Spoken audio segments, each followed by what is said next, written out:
your mother and grandparents were Tocos, right?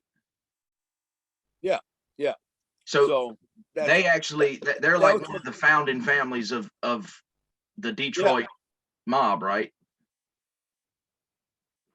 Yeah, no, not even the one of the founding. They are the founding. You know, so originally, William Vito Tocco, who would be a great uncle of mine, was the founding father of the Detroit Partnership.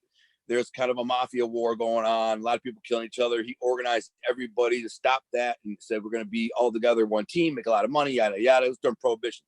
And he became the boss, named himself the boss. He was a boss for only like 7 years, and he went to prison for a few years. And then his cousin, he had married a Zarelli girl. And so now, I guess it would be his brother-in-law. He, if I get it correct, I always mess this up, but so he named his brother-in-law the boss, who was Uno Zarelli, very smart man, very powerful, very smart dude.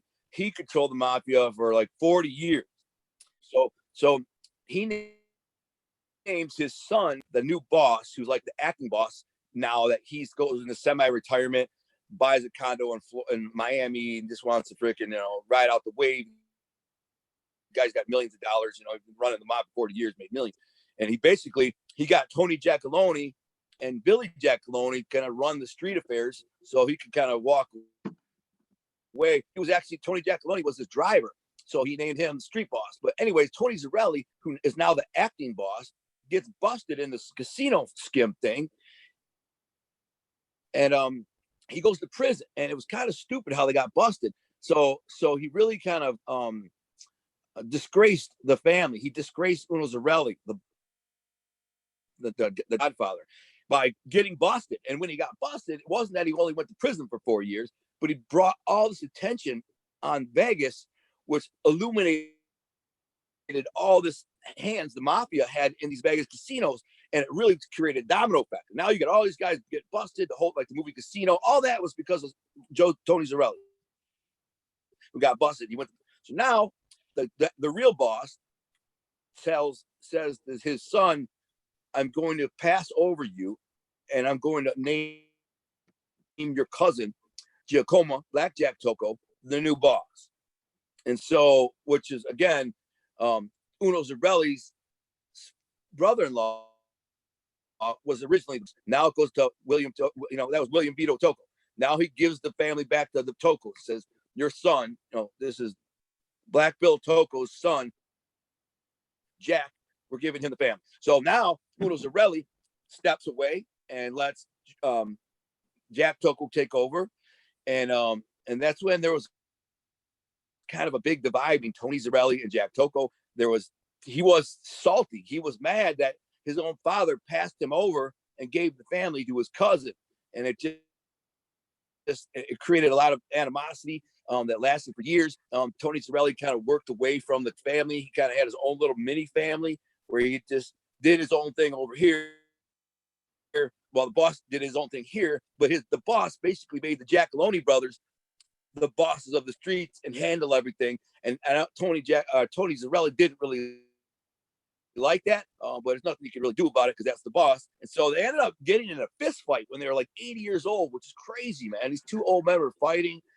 Yeah, it's crazy. They didn't like each other. Stupid Tony Zarelli told the FBI that Jimmy Hoffa was buried on some property that Jack Tocco used to own. So of course, he went on the news, didn't he? He went on the news in Detroit. There's nothing there.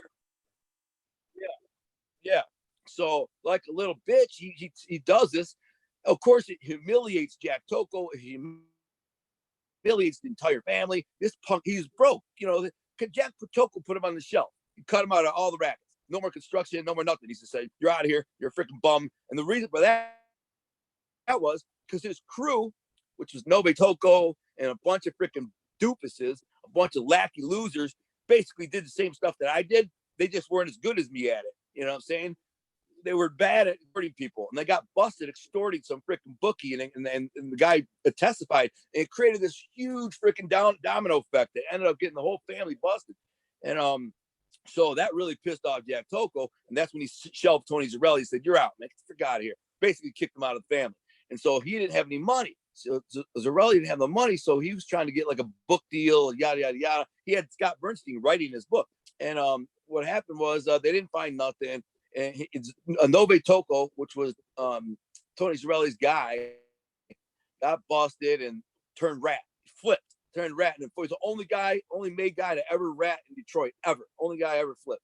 So that caused a lot of dissension. Jack Toko, the boss, ended up going to prison, convicted of the RICO of maintaining a racketeering influence criminal organization for like 30 some years. And he ended up, they convict him of RICO and sent him to prison for running the mafia for 30 years. They give him 1 year and 1 day is what they gave him in a camp, federal camp. The prosecution freaking flipped out, man, blew their freaking lid. They were like, what the frick? Obviously, Jack had bought the judge. So the prosecution was so livid that they brought it back to get him resentenced and said he didn't get enough time. Now, I remember this because he was sending letters to my grandpa. My grandpa would read me the letters. So, he was in there. And anyways, they brought him back and he got out after a year. He was out for about a year. Then they brought him back and resentenced him to 9 more months.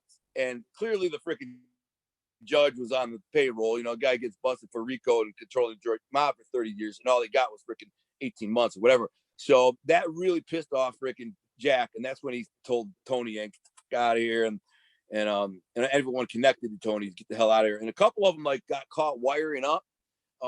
They didn't do it themselves, but Paul Corrado's car was wired up, and they had Tony Zarelli in there and Novi Toko and a couple other guys, talking about extorting this guy and that guy, and they got him. And so I think Paul Corrado was running the dice game. They knew he'd be in there for a couple hours, so the FBI went in his car, put a mic in it, and got his ass. So